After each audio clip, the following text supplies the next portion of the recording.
সরকারি বেসরকারি মাধ্যমিক ও নিম্ন মাধ্যমিক বিদ্যালয়সমূহের 2025 খ্রিস্টাব্দের শিক্ষাবর্ষের অর্থাৎ 2025 শিক্ষাবর্ষের ছুটির তালিকা। তো শিক্ষার্থী বন্ধুরা, এটি তোমাদের যে মাধ্যমিক বা নিম্ন মাধ্যমিক উচ্চ মাধ্যমিক যে স্কুল মাদ্রাসা ছুটির তালিকাটা দেখে নাও তোমরা। তো প্রথম ছুটি তোমরা পাচ্ছ 2025 সালের শবে মিলাদ উপলক্ষে। এটি 28শে জানুয়ারি একদিন, শ্রী শ্রী সরস্বতী পূজা এ সম্পর্কে একদিন, এটা হচ্ছে 3 ফেব্রুয়ারি।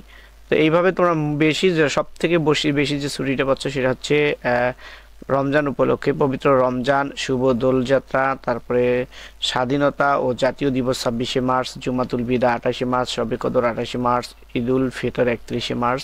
অর্থাৎ রমজান এবং রমজানের ভিতরে যে ছুটিগুলো সব মিলেই তোমরা টানা 28 দিন ছুটি পাইতেছো।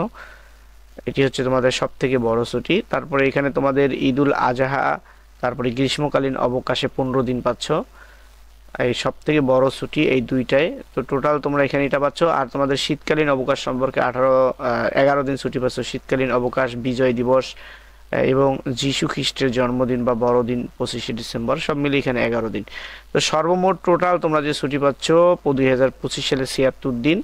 অর্থাৎ সরকারি যে ছুটি আছে, সরকারি ছুটি ব্যতীত, সাপ্তাহিক ছুটি ব্যতীত তোমরা 76 দিন ছুটি পাচ্ছ। সাপ্তাহিক ছুটি কিন্তু অবশ্যই তোমাদের শনিবারও আছে, শুক্র শনিবার সাপ্তাহিক 2 দিন ছুটি। এই শুক্র এবং শনিবার সাপ্তাহিক 2 দিন ছুটি ব্যতীত তোমরা 76 দিন ছুটি পাচ্ছ। সেই সাথে তোমাদের 2025 সালের পরীক্ষার যে সময়সূচি সেটিও কিন্তু দিয়ে দেওয়া হয়েছে। অর্ধবার্ষিক পরীক্ষা দেখো তোমাদের 27শে জুলাই শুরু হচ্ছে, আর নির্বাচনী অর্থাৎ টেস্ট পরীক্ষা শুরু হচ্ছে 10শে নভেম্বর 2025 সোমবার ফলাফল প্রকাশ। আর তোমাদের অর্ধবার্ষিক পরীক্ষা শুরু হচ্ছে 24শে জুন থেকে 12 দিন চলবে, এটার ফলাফল প্রকাশ হবে 27শে জুলাই। নির্বাচনী পরীক্ষা বা টেস্ট পরীক্ষা, যেটা 2026 সালে যারা এসএসসি বা সমমান পরীক্ষা দিবে তাদের নির্বাচনী বা টেস্ট পরীক্ষা শুরু হচ্ছে 16 অক্টোবর। 12 দিন পরীক্ষা চলবে, ফলাফল প্রকাশ করা হবে 10 নভেম্বরের মধ্যে। বার্ষিক পরীক্ষা শুরু হচ্ছে 20 নভেম্বর থেকে, এটাও 12 দিন পরীক্ষা চলবে, ফলাফল প্রকাশ করা হবে 30 ডিসেম্বর, অর্থাৎ 30 ডিসেম্বরের ভিতরে, অর্থাৎ 2025 সালের ভিতরে। তো তোমাদের বার্ষিক পরীক্ষার সময়সূচি এবং তোমাদের এখানে যে ছুটির তালিকা সেটি কিন্তু দিয়ে দেওয়া হয়েছে। তো এই ছুটির তালিকা তোমাদের প্রস্তাবিত, এই ছুটির তালিকা প্রস্তাব করা হয়েছে, এই প্রস্তাবটি মন্ত্রণালয় ইতিমধ্যে প্রেরণ করা হয়েছে। তোমরা হয়তো 2-1 দিনের মধ্যেই এটি পাস হয়ে যাবে। স্বাক্ষর করলে তোমরা এটি পূর্ণাঙ্গ ছুটির তালিকা হিসেবে পরিগণিত হবে। তো স্বাক্ষর করার পরে চূড়ান্ত যে ছুটির তালিকা প্রকাশ করা হবে, অর্থাৎ এই ছুটির তালিকাটাই তখন স্বাক্ষরিত হয়ে আসবে।